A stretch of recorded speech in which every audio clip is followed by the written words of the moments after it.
There are 3 powerful effects of this style of breathing, and some potential bonuses, but I'll tell you those bonuses at the end. My name is Dr. Story. I've been a doctor of chiropractic for over 29 years. I'm going to give you realistic advice based on my experience and based on the scientific literature. I will teach patients how to do the Wim Hof style of breathing, but here's the conflict. There are many styles of breathing. There's box breathing, there's 4-7-8 breathing, there's diaphragmatic breathing, there's yoga breathing. They're all fine. If you want to do those, I'm okay with that. The thing is that the Wim Hof style of breathing is so much easier to teach people how to do, and it's so much easier to just implement. The key is it has to be easy. It's in through the nose, out through the mouth, in a very slow, controlled, relaxed, rhythmic fashion. For patients that are healthy, at the end of 30 repetitions, they can hold their breath for 15 seconds and then do that repeatedly for about 4 to 6 times. So here are the benefits of the Wim Hof style of breathing. Number 1,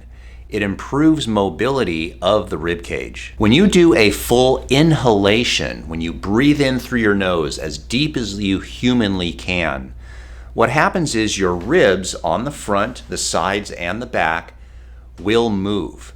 And so think of your ribs as my fingers right here, and they're wrapped around to the front of your body where it attaches to your sternum or your breastbone, and the ribs wrap around to the back of the spine, and they attach to the spinal bones.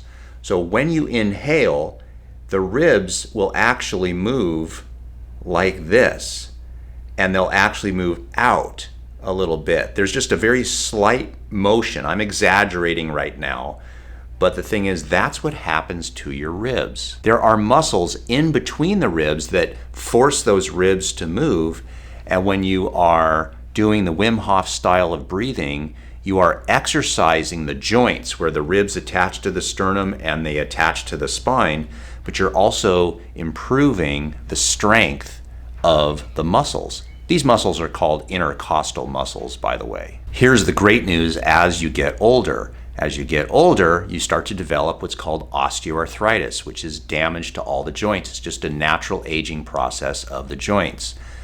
You already know this. What's the best routine for osteoarthritis? It's exercise. But the question is, how do you exercise your middle back and your rib cage? It's through deep breathing exercises. Now here's the thing. Nobody ever thinks of this. Nobody ever thinks to exercise their rib cage. Sure, everybody wants to exercise their biceps and their chest and their abs and their core and their quads, but nobody exercises the rib cage. And here's an interesting fact you may find fascinating.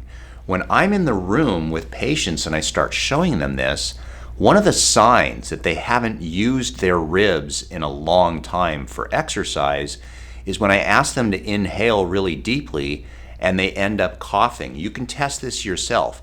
Try to take a deep breath in, as deep as you humanly can, through your nose, and really expand your chest and expand your rib cage. Let your belly protrude. Take as deep of a breath as you humanly can.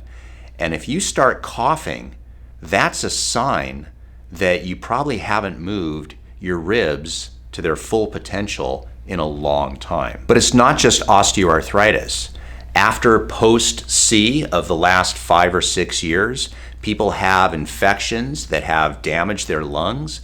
They've had other types of infections. They've had lung cancer. They've had all types of things that maybe have affected their lungs or their rib cage.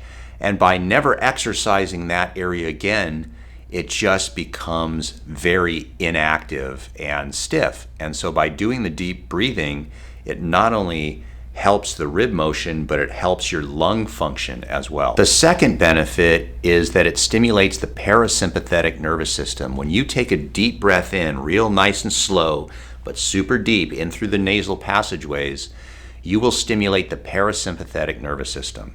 Now, the parasympathetic nervous system is the exact opposite of the sympathetic nervous system.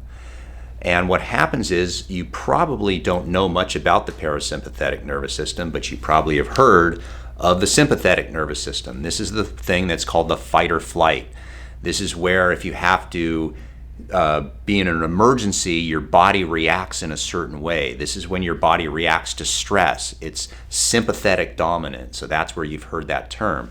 But the parasympathetic nervous system is the one that helps your body digest. It relaxes the blood vessels, thus lowering your blood pressure, which is great. It gives you a sense of calmness and peace, and it allows your body to sleep better, to rest better, and recover better.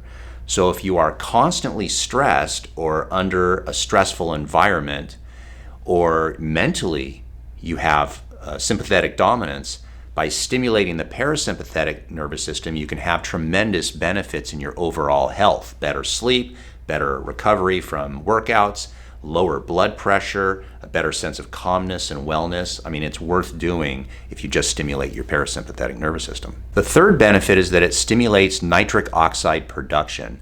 Nitric oxide production is very, very important for many functions of our body, most importantly to maintain healthy blood pressure.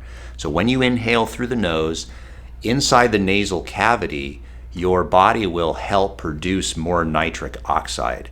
Nitric oxide is a gas that, when it's stimulated in the nasal passageways and in our blood vessels, will allow our blood vessels to relax because it stimulates the inner lining of the blood vessel called the endothelium, and there's muscles in there.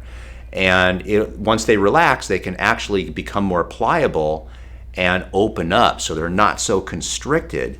This is the mechanism by which it lowers blood pressure. In the paranasal sinuses, we have an enzyme called inducible nitric oxide synthase. And this is what allows our body to produce more nitric oxide. Now, of course, there's other ways to stimulate nitric oxide. You could simply go out and run a marathon or go out and ride a bike or exercise. For many people, they simply cannot do those styles of exercise.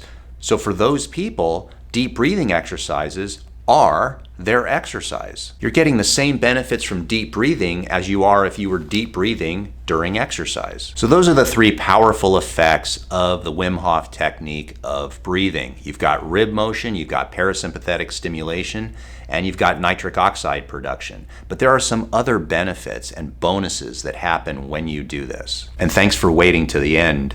And I appreciate you for doing this, so here are the bonuses. You get more energy because this style of breathing actually increases adrenaline. So when doing this deep breathing style, you will actually have more energy. It reduces stress because, again, it stimulates the parasympathetic nervous system. It will help you focus because once you're relaxed, you're able to focus on the task at hand. It releases anti-inflammatory cytokines, which that's a fancy way of saying it improves your immune system. And lastly, it reduces carbon dioxide in the blood. These are all major bonuses that can have powerful effects on your overall health. If you like this video, give me a thumbs up, subscribe to the channel, hit the bell notification, all that good stuff. And if you'd like to see exactly how to do the Wim Hof technique of breathing, then watch this video right here, and this will show you how to do it.